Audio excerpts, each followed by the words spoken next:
بسم الله الرحمن الرحيم، والصلاة والسلام على أشرف الأنبياء سيدنا محمد صلى الله عليه وسلم.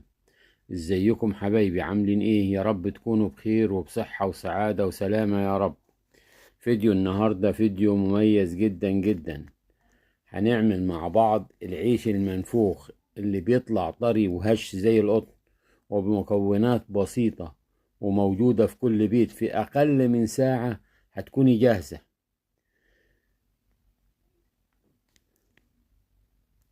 تقدمي عيش منفوخ زي المحترفين مع الفطار أو الغداء أو العشاء. يلا بينا نبتدي الطريقة. عندنا بولة هنحط فيها كيلو دقيق، ونحط معلقة ملح صغيرة، وهنحط معلقة ونص خميرة، وهنحط 3 معالق سكر.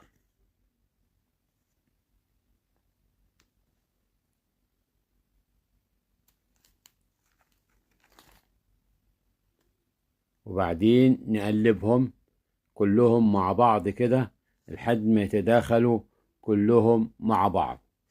وبعد كده نجيب مية دافية، هنحط أول كوباية كده ونبتدي نقلبها لحد ما تختفي المية في الدقيق. وبعد كده نجيب كوباية تانية. يعني هنقول لكم على كمية المية اللي أنا حطيتها، لأن كل دقيق بيحتاج مية تختلف عن الدقيق الآخر.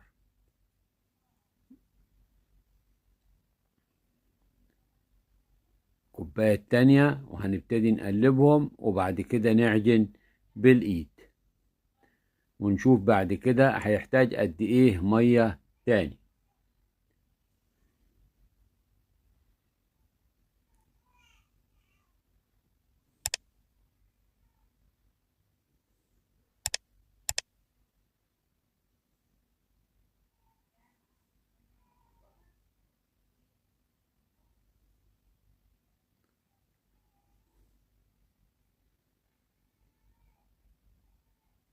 نعجن بالطريقة دي.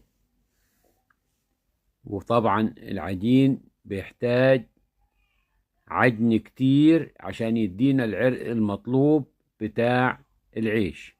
وهنزود من الكوباية التالتة شوية بشوية.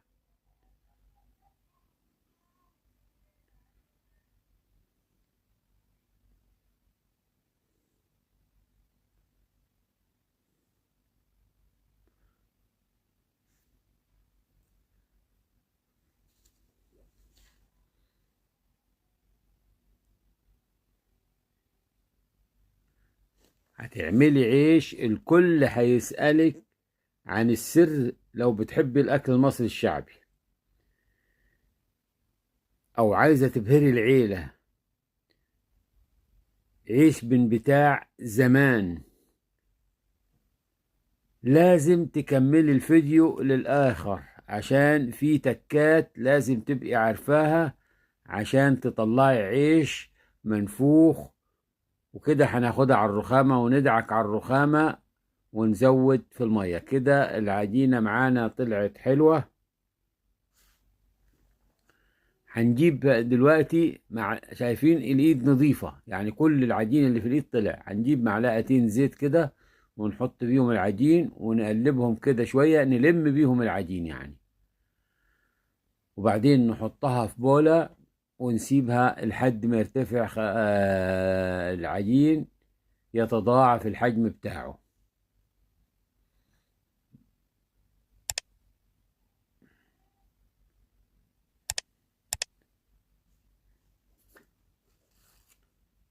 وقولولي في الكومنتات ايه الاكلة اللي بتحبي تقدميها مع العيش المنفوخ. وما تنسيش اللايك والاشتراك والصلاة على النبي صلى الله عليه وسلم. ودعوة حلوة منكم. نحطها في البولة كده ونسيبها لحد ما تخمر يتضاعف الحجم بتاعها.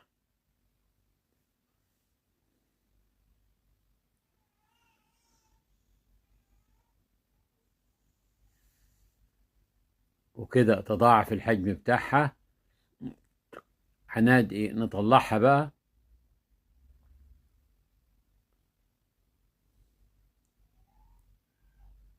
من البولة ونبتدي نفرغ الهواء منها، وبعدين نقطعها قطع متساوية على قد رغيف العيش اللي احنا عايزينه.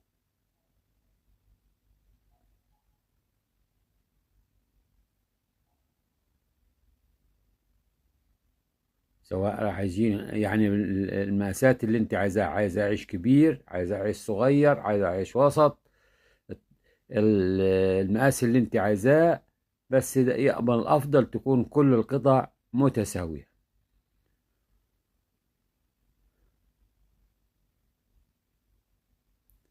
نبتدي بقى نمسك اول قطعة نلفها كده كورة، ونرش شوية دقيق ونحطها عليها.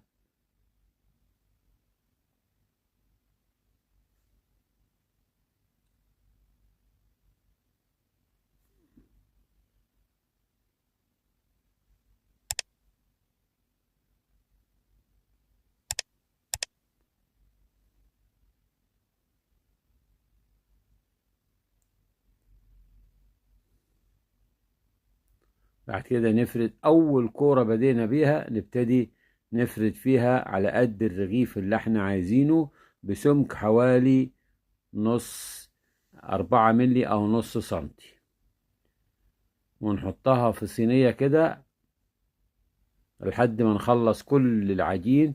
ونبتدي بس في الوقت ده احنا مولعين الفرن على درجة حرارة عالية. احنا هنعمله في الفرن في درجة حرارة عالية، وبنولع الشواية. واللي ما عندوش شواية بيعمله على البوتاجاز. انا المرة الجاية هعمله لكم على البوتاجاز على طول، المرة دي هنعمله في الفرن. هنسخن صاج اللي هو الساج اللي بنعمل فيه الكحك والبسكويت، نحطه في الفرن وهو بيسخن، وهنحط فيه العيش بعد ما نخلص كل الكمية بتاعتنا. شوية دقيق بنحطهم ونحط عليهم الكورة اللي احنا عملناها، ونفرد العجين بتاعنا على قد الرغيف اللي احنا عايزينه. وكده هنكمل الكمية كلها وارجع لكم تاني. واهو العيش طلع معانا، اللهم صل على النبي. شايفين منفوخ ازاي وسخن لسه، انا مش قادر امسكه. عيش منفوخ واخر حلاوة وطعمه يجنن. يا ريت تجربوه وتقولوا لي ايه رأيكم فيه. ولو عجبكم الفيديو يا ريت لايك واشتراك وتفعيل زر الجرس ودعوة حلوة منكم. ولو عجبكم اي وصفة يا ريت تقولوا لي عليها. والسلام عليكم ورحمة الله.